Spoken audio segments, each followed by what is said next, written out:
going on, guys? Welcome back to another video. I haven't made a video in a little while. That is mainly because of all the things that I've been doing. I got some big news to tell you guys, but I won't be saying it in this video. I will be saying it most likely in the next video. We'll see how everything goes. But I have been posting a lot more shorts so you guys can see some of the feedings of the different animals that we have. We do have a ton more animals to go over, but today we are going to be focusing on how to breed mealworms. So we got the mealworms right here. And before we start this, guys, if you guys see me at the expos in Illinois, definitely come up to our booth. Featured Creatures, definitely come up to our booth. We love it. We love seeing you guys. We've seen a few of you guys now where you've only known me on YouTube, and then you've seen me at the shows. If you want, definitely come talk to us. We love it. We love seeing you guys. We love meeting you guys. It's always a great experience. So don't never feel bad. Don't feel shy. You guys can come up to us at any time. We love it. But yeah, so now to get into the video, today we're going to be talking about breeding mealworms and how you can do that at home. And we started selling these kits as well. So once I show you guys this, we're gonna have to order some more soon because we're already low on stock for the first few shows that we brought them to. We have some isopod cups back there, but we're gonna be breeding mealworms today. So there's a few different ways that you can breed them, but let's talk about this container that I have first. Now, I've been looking for an at-home container to be able to use, not just for us, but for a bunch of people. This comes from the Bug Factory, and we're going to be selling it, I think it was for $70, $69.99 or $79.99 at shows. But once we start breeding a lot more mealworms, we are going to be putting mealworms in there for you, so that includes the mealworms. But right now you can find them online for $100 on Chewy or anything else. But let's go over a few things. First, we're going to go over the life cycle. Before we talk about this, we're going to go over the life cycle of mealworms. So mealworms, so they start off as eggs, and then they'll hatch. Once they hatch, they're basically, very hard to be seen. You're not going to see them that often at first. You're going to have to give them a few weeks before you really start seeing them within the substrate. But the substrate that we like to use is, right now we have oats in here because that's before we got to buy the wheat bran. But we have wheat bran is where these guys are going into. Now, if we talk about the mealworms themselves, these mealworms were just 2,000 mealworms that we bought from the store to start off. A lot of them are getting ready to pupate and turn into beetles. If you guys can see all that movement that's in there. We have one pupating right there. So I'm definitely going to have to go through this bin tonight when I get off of work and separate all of them. But these guys are doing great for us. In here, I'll show you this and then we'll talk a little bit more about the life cycle. In here is the actual mealworm breeding tray. So between these two, these beetles, so mealworms are not the adult form of the animal that you're looking. They're actually the larva form. So they're the larva to these, which are the darkling beetles. These guys, zoom in on them. That's what they look like. They're all covered because I just put wheat bran in there earlier. But they are the larva form. So you have all three or four different stages. You can't see the eggs. There's not gonna be eggs in here because I just put this together today. Chewy, I only kept a small amount here just so you guys can have a breeding progress with me to see how they go, really. But they're super easy to breed. We're doing these and superworms. Chewy has 10 of these at his house. Chewy, or you guys may know him as Chewy or Jesus. He's the other co-founder of Featured Creatures. He has 10 of these at his house, so he's mass producing them. Versus me, I'm just doing it because of some of the animals that I have here, as well as for YouTube. But these are the larva form of these beetles. So we basically have all 3 or 4 different stages in here. There's not eggs in this one, but there are eggs in another one that I just took these beetles out of. But that one has some pretzels in it that we got, and that smells. So I'm gonna keep it over there for now. But there's eggs, and then after a few days, the eggs will hatch. Around like 8 days, the eggs will hatch into mealworms. Obviously, as you guys may know, if you're watching this video already, you most likely know what mealworms are. That's these guys. And there's mealworms and superworms, but today we're gonna be doing the mealworms. once you put them in here, so this is just, all we feed them is going to be the oats as the base substrate layer. And then on top of that is just going to be carrots or potatoes for hydration. Now these guys don't need much hydration depending on the climate that you're bringing them in. So if you have relatively good humidity in your house, that can be enough for a little bit, especially while they're young. But after a while, you are going to want to add some type of moisture food or some wet food like carrots. As you guys can see, the carrots that are in here, you can do carrots, potatoes, or something along those lines, just to give them some moisture. But they're going to get a lot of the nutrients and stuff from the wheat bran or the oats that you actually put in there. You can add more things if you want. You can mix the oats with the wheat bran. You know, some people that do that. This is a little bit easier for sorting this way, because I'm going to show you. So now that we went over the substrate a little bit and the three different stages that you're going to find these at, the beetles, the larva, and the pupa. The pupa is what is where it's getting ready to turn into beetles. So that's what they look like when they're getting ready to turn into beetles. And the object or the objective of this tray is that once you put the pupa up here and they turn into beetles, they'll fall off and they won't be able to climb back on because they are cannibalistic. So you do want to move them out because we want to move them out from away from the beetles, and especially away from these guys, because if they turn into beetles in here, then they'll start eating some of the mealworms as well.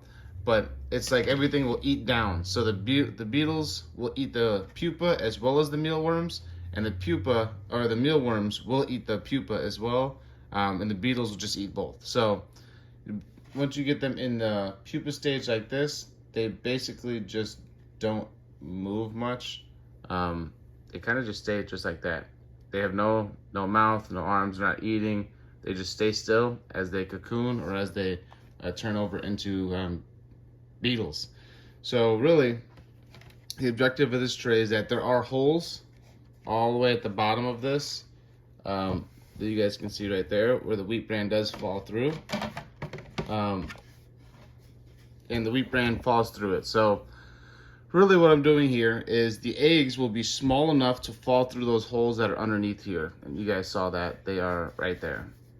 But the eggs will be small enough to fall through there, but the beetles are not. So the beetles are gonna stay on the top layer. And when they stay on the top layer like this, I am gonna be putting carrots in here for them soon. Like I said, I just put this bin together earlier today.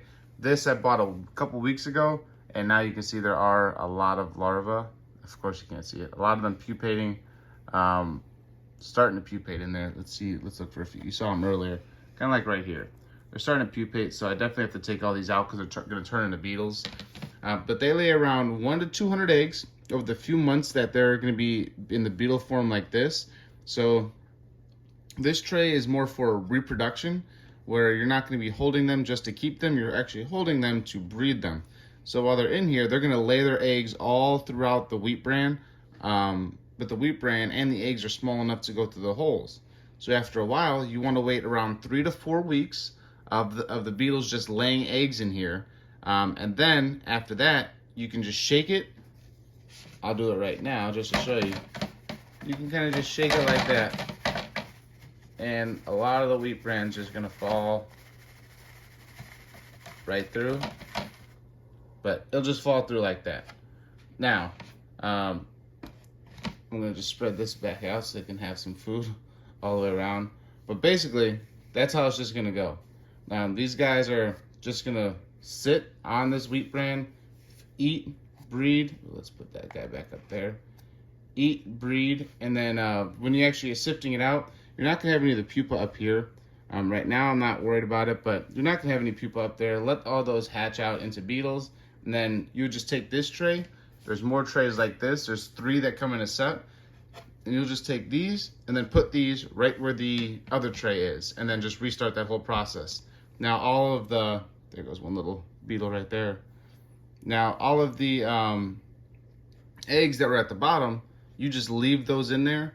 And then they're gonna survive off the humidity as well as the wheat bran that's there. And as they hatch, they're just gonna eat the wheat bran. They're gonna live right down there underneath that, and you are not gonna have to worry about them. They're gonna do their own thing. You let them sit, hatch over the next 3 weeks as you're doing this cycle with another bin. So like right now, I'm taking all of these purposely to turn these guys right here right into beetles. And then once I turn them into beetles, which I'll take that one, put them right there. It does come with like a little set of like rubber tweezers, so you don't pinch them at all, but you can do it with your hand if you want. But it is pretty easy to do. I mean, the breeding process of these guys is easy. It does take a few, they only live like a total of like 4 months in total, 4 to 6 months. And only a couple of those months are actually at the breeding for egg stage, being a beetle. After like 5 days and then turning into a beetle, that's when they'll start laying eggs. So they breed relatively quickly, not relatively quickly, they do breed quickly. I know there are some animals like fruit flies that breed just extremely fast. These guys take a little bit longer than that, but these guys are a nice, great source of food for a lot of different animals and geckos, reptiles, frogs. I feed them to my pixie frogs, my baby pixie frogs. And then as they're getting bigger, I'm going to feed them super worms. But overall, guys, breeding these guys is simple. If you get one of these kits, or if you replicate another one of these kits in a different way by drilling holes at the bottom for the eggs in the bran or the substrate that you have to fall through, you can sort them. You can get a bigger setup and sort them that way. But this is just a nice, easy at-home setup where right here on the back of the lids is actually a little carbon fiber sheet, which helps reduce smell. Now, I will say when you have wheat bran, you don't really notice the smell at all with it just being open like this. But I will say having this on there does help keep a little bit more humidity in there. I know there's holes on the top, but it's not the same as having it like that. So just keeping it like that, you're not gonna have to worry about it. Really just have a source of carrots at home. I would say soak your carrots in water for 24 hours just so they can absorb the most amount of water that they can. And then just cut them into a few slices and just sprinkle them all the way through the enclosure. That's what I did with these guys, where they have just some sliced carrots in here. I'm about to add more, but as you can see, after just keeping them for a few months, not months, weeks, because I bought them maybe 2 weeks ago, they start turning into pupa. Now the pupa matches in with the oats. Like I said, I'm only doing oats in this enclosure, but I'm not going to be doing oats again in here. We are working on breeding waxworms right now at the moment, so we are going to be having more. Is that another? No, there's more in here. There we go. There's another one. Now we are working on breeding waxworms as well at the moment, and we have oats for that. So that's why I just put some in here while I didn't have wheat bran. But these guys are pretty simple to keep. As you can see, nothing really, they're not dirty animals, so you don't have to worry about the smell. You don't have to worry about them really climbing. As long as you keep the sides clean, they're pretty easy to clean up. Just a little sponge or a wet cloth or something like that will clean up the sides. But besides for that, they're not going to climb. It's an easy self-care system. And if you have extras, bring them to your local pet store or bring them to your local rescue where they're going to use that to feed their animals as well. But overall, guys, it's really simple and really easy to breed them. Superworms are pretty much the same exact way, and you can use this tray for them as well. But you have to separate them. So like for us, we have over here, I have all my isopod bins next to my bearded dragon tank right there. And then down here, I have my bins of these guys. And these are the superworm enclosures. So really, to pupate them, once they're adult size and fully grown, you just take them. You see there's one right there. It's already pupating into a beetle. All of these right here that are in that tight C are pupating into the beetle right now, including that one. So I have 3 more that need to pupate. But that's the only extra step that you have to add for these guys. And then you can put them, I have another tray.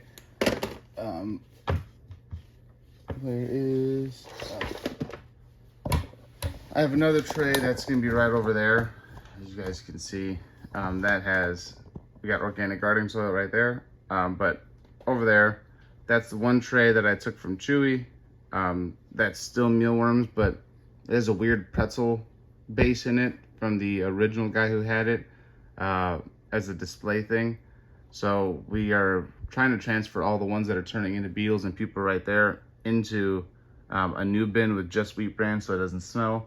But we are using the other one that's 3 at the bottom for superworms. So I have a superworm colony and I also have a mealworm colony going right now.